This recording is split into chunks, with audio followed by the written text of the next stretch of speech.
Hello friends, हमारे channel non stop love stories in Hindi में आप सभी का एक बार फिर से स्वागत है। मैं ऋतु आप सभी के लिए एक और नई स्टोरी के साथ। दोस्तों, स्टोरी स्टार्ट करने से पहले आप सभी से रिक्वेस्ट है कि हमारे channel non stop love stories in Hindi को लाइक, सब्सक्राइब और शेयर करना ना भूलें। इससे हमें एक बार फिर से हिम्मत मिलती है आप सभी के लिए एक और प्यारी सी स्टोरी लाने की। तो दोस्तों, आप सभी हेडफोन्स लगा लें और इस स्टोरी का मजा आराम से लें। मेरा दावा है कि ये स्टोरी आपके दिल को छू लेगी। तो दोस्तों, मैंने सुना है कि इंसान जैसा सोचता है उसके साथ वैसा ही होता है, इसलिए इस चैनल पर हम आप सभी के लिए लव स्टोरीज लेकर आते हैं। जिन लोगों ने हमें अपनी लव स्टोरीज भेजी हैं उन सभी का पूरे दिल से धन्यवाद करते हैं, और जो लोग हमें अपनी सक्सेसफुल लव स्टोरीज भेज रहे हैं उन सभी का इस चैनल पर स्वागत है। तो आज की कहानी का नाम है याद। आप लोग कहानी का मजा लें प्लीज। मेरा नाम चिराग है। मेरी मम्मी हाउसवाइफ है। मेरे पापा एक कंपनी में ऑफिसर हैं। मतलब हम लोग मिडिल क्लास फैमिली से बिलोंग करते हैं। पापा हमेशा मेरे जो हैं फ़ोन पर ही रहते हैं, फ़ोन पे बातें करते रहते हैं, और कभी कभी बाथरूम में होते हैं तो फिर मेरी मम्मी फ़ोन उठा लेती तो सामने से किसी लड़की की आवाज़ आती फ़ोन पे। बस फिर हमारे घर में इस बात से बहुत झगड़ा होता है। तो लेकिन फ़ोन कटने के बाद में मेरे पापा मेरी मम्मी को मनाते हैं, कहते हैं कि वाइफ तो वाइफ होती, वाइफ की जगह कोई नहीं ले सकता। बात उनकी भी सही है, लेकिन सच बताऊं, जब मम्मी परेशान होती ना, मुझे बहुत बुरा लगता है। मैं वैसे तो 5th क्लास में हूँ। पढ़ने में मैं ठीक ठाक ही हूँ, ज़्यादा मुझे पढ़ने का शौक़ नहीं। मैं तो सिर्फ अपनी मम्मी के लिए पढ़ता हूँ कि मेरी मम्मी खुश होती है मेरी स्टडी से। और साइकिल चलाने का मुझे शौक़ है, बच्चों के साथ खेलने का शौक़ है। अगर ये बोलें कि हाँ मेरा कोई बेस्ट फ्रेंड है, तो बेस्ट फ्रेंड मैं किसी को नहीं मानता। मेरी मम्मी मेरी सबसे बेस्ट फ्रेंड है, और मैं घर में किसी को फ्रेंड को लेके भी नहीं आता। लेकिन जब यहाँ पर मैच वगैरह लगते हैं हमारी मतलब सोसाइटी में, तो हम लोग मतलब खेल लेते हैं। मैं भी खेलता हूँ मैच, उसमें मैं हिस्सा ज़रूर लेता हूँ, पर कोई ख़ास फ्रेंड नहीं है मेरा। पापा जो हैं वो मतलब मम्मी को कम ही बाहर लेके जाते हैं, तो इस बात से भी हमारे घर में काफ़ी झगड़ा होता है। पर मेरी जो मम्मी है वो मेरे को स्कूल खुद ही लेके आती जाती है। तो एक दिन मेरी मम्मी ने मेरे पापा की बाइक के पीछे किसी लड़की को बैठे देखा। मेरी मम्मी ने बहुत लड़ाई की। जब मेरे पापा आए तो मेरी मम्मी ने लड़ाई की। फिर पापा नेक्स्ट डे शराब पी कर आ गए। फिर बहुत लड़ाई हुई। फिर पापा जल्दी ऑफिस चले गए। फिर लेकिन शाम को जल्दी आके खाना खाने से पहले मेरी मम्मी को मनाने लग गए। मेरी मम्मी को कहते हैं कि देख, वाइफ जैसा कोई भी नहीं होता, वाइफ की जगह कभी नहीं कोई ले सकता। मेरी मम्मी कहती है अगर ऐसी एक औरत करे तो। मेरे पापा कहते औरत के पास इतना टाइम ही नहीं होता। तो फिर मतलब मेरी मम्मी भी, उनकी ना प्यारी प्यारी बातों से मेरी मम्मी हमेशा ही मान जाती है। तो जब लेकिन मेरे घर में सुकून का जब माहौल होता है ना, मेरे दिल को बड़ी शांति मिलती है। मेरा बस यही है कि मेरे जो पापा हैं वो टाइम पे घर आ जाए करें, मेरी मम्मी के साथ अच्छी तरह रहें, मेरी मम्मी को भी घुमाएं। लेकिन मेरे पापा ये सब बातें सोचते ही नहीं हैं, उनके पास इतना टाइम ही नहीं है। फिर पापा खाना खाने के बाद में फिर सो गए। तभी भी मेरी मम्मी का मतलब बालों पे ऐसे हाथ लगाते रहे तो मुझे भी अच्छा लगा। तो बस मैं तो सो गया अपने कमरे में जाके। फिर सुबह चले गए ड्यूटी। उसके बाद में फिर पापा फ़ोन पे बिजी जब आए तो मेरी मम्मी उनसे फ़ोन छीनती तो फिर लड़ाई होती। बस ऐसे ही दिन कटते रहे। तो धीरे धीरे जो मेरे मम्मी पापा की जो लड़ाई थी बढ़ती गई। मेरे जो पापा थे नशा करके आते, शराब पीते, लेकिन मेरी मम्मी की बात नहीं मानते। एक बार मेरे पापा ने मेरी मम्मी को थप्पड़ मार दिया। तो मेरी मम्मी बहुत रोई। पापा अपने कमरे में जाके सो गए। तो मैं काफ़ी देर तक मम्मी को मनाता रहा, लेकिन मम्मी ने मुझे ना प्यार से अपने कमरे में भेज के मेरे ऊपर चादर डाल दी। कहती सो जा अब। मैं मम्मी के हाथ बड़े प्यारे से थे, नरम से हाथ थे मेरी मम्मी के। वो मेरे इस बालों को सहलाती और मुझे उसी टाइम नींद आ जाती। सचमुच मुझे तो ऐसा लगता जैसे पता नहीं मुझे होश ही नहीं होती कोई। सच बताऊं तो ऐसा मैं नशे में सोता था जैसे कोई नशा कर लिया हो। तो बस मैं सो गया। और जब सुबह उठे हम लोग, मैं और मेरे पापा, पहले तो पापा ही उठे थे। पापा ने बहुत ज़ोर से चीख मारी और पापा की चीख से ही मैं उठा और देखा तो हॉल में मेरी मम्मी जो थी पंखे से लटकी हुई थी। और मेरा रंग उड़ गया ये सब देख के। और मेरे पापा भी, पता नहीं मेरे पापा को क्या हुआ, मेरे पापा अपने आप ही गिर पड़े। और फिर समझ नहीं आ रहा था मैं क्या करूं। मैं एकदम जाके पानी लेके आया, अपने पापा को दिया। मैं कहा पापा मैं चाहता था कि मेरे पापा ठीक रहे। मेरे पापा ने पानी पिया और मुझे बोलते कि पुलिस को फ़ोन कर, पुलिस को फ़ोन कर। अब मुझे तो पता था ना कि ये सब तो टीवी में अब हम लोग सब देखते ही हैं क्या होता है, तो मैं समझ चुका था तो मैं छोटा था, 5th क्लास में ही था, 6th में जाने वाला था, पर मैं अब समझ चुका था कि अब क्या होने वाला है। उस दिन मेरा एग्ज़ाम का फर्स्ट डे था, तो फाइनल एग्ज़ाम मैं दे नहीं पाया। तो मैंने सबसे पहले पापा के जो भैया थे, बड़े भैया ताया को फ़ोन किया अपने। ताया आए तो सभी रिश्तेदार आ गए। फिर धीरे धीरे ताया और जो मेरे दादा थे उन्होंने मेरी मम्मी को नीचे उतारा, उनके गले से जो चुन्नी थी वो हटाई। तो मेरे पापा बहुत रोए, बहुत रोए। पापा कहते ये क्या हो गया, मेरी गलती से हुआ, सब कुछ मेरी गलती से हुआ। फिर उन लोगों ने पापा को चुप कराया, कहते ऐसे नहीं बोल, नहीं तो आके तुझे कोई पकड़ लेगा। तो पापा मेरे चुप हो गए, कुछ नहीं बोले, लेकिन रोते रहे, बहुत रोए। रिश्तेदार आए, पुलिस केस फाइल होने नहीं दिया, बस जो करना था फिर वो कर दिया, क्रियाक्रम वगैरह जो भी हुआ, पर मैं अपने पेपर नहीं दे पाया। इस बात का भी मुझे अफसोस था। स्पेशल जो मेरी सबसे बेस्ट फ्रेंड थी वो जा चुकी थी इस दुनिया से। मेरी मम्मी ने, मैं तो ये सोचता मेरी मम्मी ने मेरे बारे में क्यों नहीं सोचा कि मैं अपने बेटे के लिए जीऊँ। बस फिर ये छोटी सी मेरी जो दुनिया थी वो ख़त्म हो चुकी थी एक तरह से। तो अब मैं सीरियस हो चुका था लाइफ में।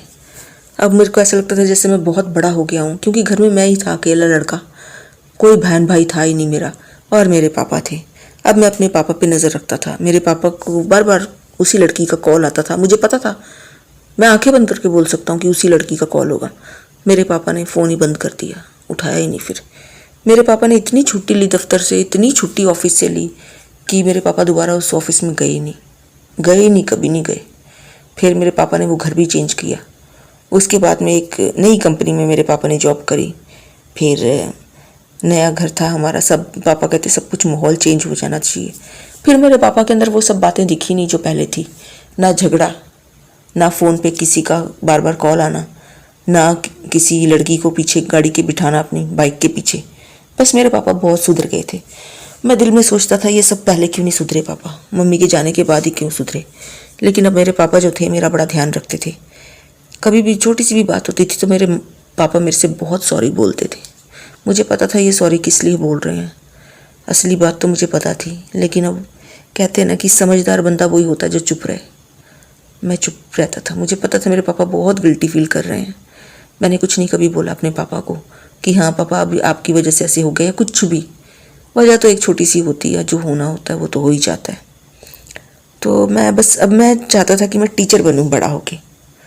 तो मेरा एक ही मतलब था कि मैं टीचर बनूं। स्कूल वालों ने तो जब ये खबर सुनी थी कि इसकी मम्मी की डेथ हो गई है, स्कूल वालों को यही बताया था कि बीपी लो होने की वजह से हुई है, सभी लोगों को यही बताया। तो उन लोगों ने मुझे आगे प्रमोट कर दिया था नेक्स्ट क्लास में।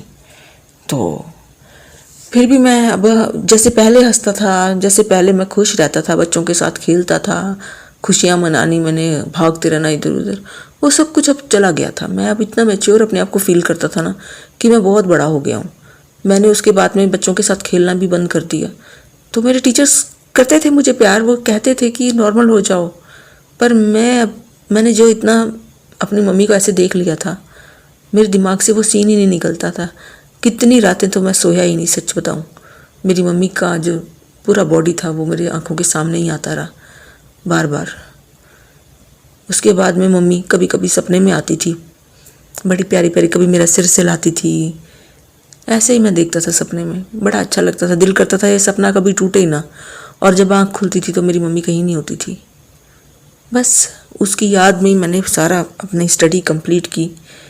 तो मेरे पापा ने भी मुझे बहुत बार बोला बच्चों के साथ खेला करो, पर अब नहीं मन था। अब मैं एक ही बात बोलता था, मैं कहता था पापा मैं ना टीचर बनूंगा और सारी दुनिया को मैं सुधारूंगा। जो जो मेरे सामने आएगा मैं उसी को बताऊंगा कि अच्छे बनो, कभी गलत काम ना करो, कभी किसी को इतना हर्ट ना करो कि वो कुछ कर ले। मेरे पापा मेरी बातें सब समझते थे, उन्होंने कुछ नहीं बोला। बस ऐसे ही धीरे धीरे समय निकलता गया। मेरी बातें जो थी वो मेरे दिल में रह गई। मेरी मम्मी की याद हमेशा मेरे साथ रहती थी। बस ऐसे ही मैंने अपनी स्टडी कंप्लीट की। मैं यही सोचता था कि अब मैं अच्छे नंबरों से जब पास होऊंगा तो मेरी मम्मी आसपास ही होएगी, वो कितनी खुश होएगी। जब मैं मिठाई खाता था ना अपने खुश होने की, तो मुझे लगता था मेरी मम्मी भी पास ही है, वो भी इस टाइम मिठाई खा रही होगी। ऐसी बातें, जब मैं खाना खाता था ना तो मुझे ऐसे ही लगता था मम्मी साथ बैठी खाना खा रही। ऐसे ही होते होते मैं बड़ा हो गया। मैं इतना तो मैं अपने भगवान को भी याद नहीं करता था जितना मैं अपनी मम्मी को याद करता था। धीरे धीरे फिर मैंने एमए की इंग्लिश में, स्टडी में मैं बहुत अच्छा हो गया था मम्मी के जाने के बाद में। स्टडी में मैंने पीछे नहीं रहा। फिर लाइफ आगे बढ़नी होती है, बढ़ी जाती है। अगर तो मैं रोता तो भी लाइफ में आगे ही बढ़ना था, वैसे भी बढ़ ही रहा हूँ आगे। तो बस उसके बाद में जब मेरी एमए कंप्लीट हुई तो अच्छे स्कूल में, मुझे कॉन्वेंट स्कूल में मुझे टीचिंग का मौका मिला, इंग्लिश टीचर। उसके बाद में फिर मेरी शादी पापा ने अरेंज मैरिज कराई, क्योंकि मैं कभी किसी का दिल नहीं दुखाना चाहता था। मैं नहीं चाहता था मैं किसी से अफेयर करूं, किसी को बाइक के पीछे बिठा के घूमूं फिरूं, ऐश करूं, बाद में कुछ और ही हो जाए। मैं बड़ा सीरियस हो गया था। अब शांति नाम की लड़की से मेरी मैरिज हुई। मैं बड़ा सिंपल बंदा था तो आराम से एडजस्ट हो गया उसके साथ। सच बताऊं तो मैं अपनी वाइफ से बहुत प्यार करता था, तो मैं हर बात उससे पूछ कर ही करता था। हमारे पापा भी थे, हमारे साथ ही रहते थे। तो एक दिन शांति जो मेरी वाइफ थी, उसकी एक फ्रेंड आई घर में, उसका नाम था लवलीन। 2 दिन के लिए आई थी, आउट ऑफ स्टेट रहती थी वो, उसकी भी शादी हुई थी। बस अब लवलीन ने जब पहली बार मेरे को देखा, इसने मेरे को चाय बना के दी। इसने मेरे हाथ ना बहाने से टच किए और मैं एकदम समझ गया ये क्या चाहती है। तो जब भी शांति कभी बाथरूम में होनी, उसने मेरे साथ ही आके चिपक जाना। कभी शांति ने किचन में होना तो भी उसने मेरे पास आके चिपक जाना। मेरे को अच्छा नहीं लगता था ये सब। तो बार बार शांति मुझे ये कहती थी, इसको ये लेना है, चलो आप इसको मार्केट तक घुमा लो, इसको ये ले देना। अरे मुझे बड़ा बुरा लगता था, मेरी बाइक के पीछे वो बैठती थी। तो मैं बड़ा सीरियस बंदा था और ये बड़ी पागल सी लड़की थी, मुझे नहीं अच्छा लगता था। थी तो ये मैरिड थी, पर मैं इससे दूर ही रहना चाहता था। शांति इस बात को समझ ही नहीं रही थी। बस फिर उसने खाना खाते हो ना जानबूझ के मेरे पैर से मार देना। अरे मुझे बड़ा गुस्सा आता था उसकी इस बात पे। फिर उसने मेरे सामने से बर्तन भी उठाने। मैं कमरे में जब भी आता था तो मेरा हमेशा शांति को बोलता था, मैं कहता था ये शांति आपका काम है सामने से बर्तन उठाना, आप मुझे पानी दो, ये सब आपका काम है, मेरा ध्यान रखना आपका काम है। मुझे नहीं पसंद कोई सामने मेरे बर्तन उठाए, मुझे पानी दे, मुझे नहीं अच्छा लगता। जो मेरी शांति थी वो क्या बोलती थी, कहती लवलीन अगर ऐसा कर भी लेती तो इसमें क्या प्रॉब्लम है। मैं कहता था बस मुझे नहीं ना अच्छा लगता, मैं उसको क्या बताता इसके बारे में। तो अभी कभी कभी ये हमारा बाथरूम भी यूज़ करती थी। अब मुझे पता नहीं होता था, मैं सुबह सुबह अपने कपड़े पहनने आता था तो बाथरूम से ये निकलती थी। मुझे इतना गुस्सा आता था ना इसको शॉर्ट कपड़ों में देख के। एक तो मैं वैसे भी टीचर था, बड़ा सेंसिटिव सा बंदा था, मैं सीरियस किस्म का था, और ऊपर से ये जब मैं ऐसे शॉर्ट ड्रेसेस में इसको देखता था ना, मुझे और बुरा लगता था। तो मैं ऐसे ही स्कूल में चला जाता था और स्कूल में जाके भी बड़ा सीरियस रहता था। उस दिन मैं बच्चों से अच्छी तरह बात नहीं कर पाता था और होता ही नहीं था मेरे से ये सब। अगर तो मेरा मूड अच्छा हो तो मैं सब कर लेता हूँ, लेकिन अगर मेरा मूड अपसेट होता है मुझसे आगे कुछ होता ही नहीं है। बस फिर कभी इसको कुछ दिलाना, कभी इसने मेरे को रोज़ शाम को इसने कह देना मेरे पास ये नहीं है, मुझे वो नहीं है, तो चिराग को बोलो मुझे अपनी बाइक के पीछे बिठा ले। इसने बहाने से बाइक के पीछे बैठ जाना, थोड़ा करीब होकर बैठना, फिर मुझे इसके ऊपर गुस्सा आना। फिर मैंने शांति को कहा मेरे पास इतना टाइम नहीं होता शांति कि मैं इसको अपनी गाड़ी के पीछे बिठाऊं, आप ऐसा करो रिक्शे पे चले जाया करो या फिर एक्टिवा में आपको ले देता हूँ। शांति फिर कहती ठीक है। मैं फिर उसको रिक्शे के पैसे दे देता था। धीरे धीरे फिर मैंने शांति को एक एक्टिवा लेके दे दी। शांति बड़ी खुश हुई, मैंने उसको एक्टिवा चलानी भी सिखाई बड़े प्यार से। बस फिर शांति ने एक्टिवा चलानी सीख ली और फिर उसके बाद में ये दोनों घूमते रहते थे। मैं भी खुश हुआ, मैंने कहा चलो अच्छा है। दोनों कभी कभी मॉर्निंग वॉक पे भी जाते थे, फिर ये चली जाती थी, शांति इसको छोड़ने जाती थी। ऐसे काफ़ी टाइम ऐसे ही निकल गया। लेकिन मैं इसका जानता था, लवलीन की नज़र थी मेरे पे, मैं इस बात को बहुत अच्छी तरीके से जानता था। तो मुझे लवलीन का अच्छा नहीं लगता था आना। तो फिर शांति प्रेग्नेंट हो गई। मैं बड़ा खुश हुआ, मैंने उसका बड़ा ध्यान रखा। पापा भी थे घर पे, पापा भी उसका बहुत ध्यान रखते थे। मैं अच्छी अच्छी चीज़ें लेके आनी। फिर महीने 2 महीने में ये आई जाती थी लवलीन। इसको भी पता चला। मैं वैसे चाहता नहीं था इसको पता चले, मुझे नहीं अच्छी लगती थी ये। तो इसने भी चलो शांति का ध्यान रखा। फिर उसके बाद में हॉस्पिटल आना जाना होता था, मैं इसको लेके प्रॉपर जाता था, जैसे जैसे डॉक्टर बोलता था मैं सब कुछ किया मैंने। उसके बाद में मतलब इसको बेबी होने का हुआ तो फिर मैंने इसको पापा के साथ गया तो हॉस्पिटल मैंने इसको एडमिट कराया। पापा को उधर छोड़ा तो अपना मतलब घर का भी थोड़ा बहुत देखना था अब। तो मैं खाना वगैरह बना देता था तो जाके पापा और इसके लिए ले जाता था। ऐसे मतलब टाइम निकाल रहे थे तो लवलीन को जब पता चला कि हाँ ये हॉस्पिटल में है तो भागी आई वो। अब वो घर का काम करती थी, मुझे अच्छा नहीं लगता था। चलो अब मजबूरी थी, 2-4 दिन तो निकालने ही थे। फिर वो चाय देती थी तो मैं चुपचाप ले लेता था। फिर वो मतलब जो भी मेरे को खाना खूना देती थी मैं चुपचाप ले लेता था। तो पापा भी उधर ही रहते थे कभी कभी। तो जैसे कि अगर शांति मतलब अकेला फील करती तो मैं रह लेता था नाइट में उसके पास। पापा कभी रह लेते थे, कभी ये लवलीन रह लेती थी। तो कोई ना कोई इसके पास हमेशा होता था। फिर बस बेबी हुआ तो हम लोग तो बहुत ही, मैं लड़का हुआ, मेरा बेटा हुआ तो सम्राट उसका नाम रखा मैंने। मैं बड़ा खुश हुआ, बड़ा प्यारा सा बच्चा था वो, मैं बड़ा खुश हुआ। तो बस फिर उस दिन पापा जो थे वो बच्चे को छोड़ ही नहीं रहे थे। फिर हमने पापा को उधर ही छोड़ा, हमने कहा आप देख खेलते रहो बच्चे के साथ। तो हम दोनों फिर मतलब मैं उसको पीछे बिठा के आ गया घर में। जब मैं घर में आया तो मैं अभी चेंज कर रहा था कपड़े, नहाने के लिए जा रहा था। तो मैं अपने मतलब ऊपर का मैंने टॉप उतारा तो ये आ गई लवलीन। इसने मेरे को ऐसे देखा तो इसने मेरे को गले लगाने की कोशिश की। मैंने एकदम इसको पीछे छोड़ा, हटाया, मैंने धक्का मार दिया इसको। तो इसने मुझे पूछा, कहती आपको मतलब बुरा लगा? मैंने कहा हाँ। तो अब इसकी आंखें नीचे झुक गई थी। मैं सच बताऊं इसकी इस हरकत से ना, जैसे जैसे वो मेरे साथ ऐसी हरकतें करती थी ना, मुझे मेरी माँ याद आती थी, ऐसी जैसे वो पंखे से। तो मुझे मेरी मम्मी की मतलब एकदम सामने आया सीन वही। तो मैंने कहा मेरे से दूर रहा करो आप, मुझे नहीं अच्छा लगता।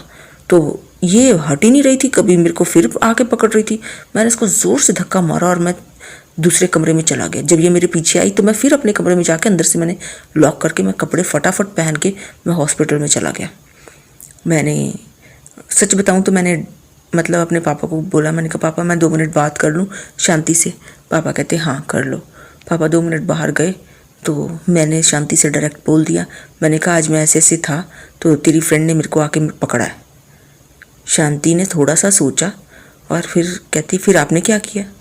मैंने कहा आपको क्या लगता है शांति मैं ऐसा हूँ? बस मैंने ये बोलना था। शांति ने मेरा हाथ पकड़ लिया तो कहती कोई बात नहीं, मैं उससे दोस्ती तोड़ दूंगी, बस ये खुश हो ना बाप।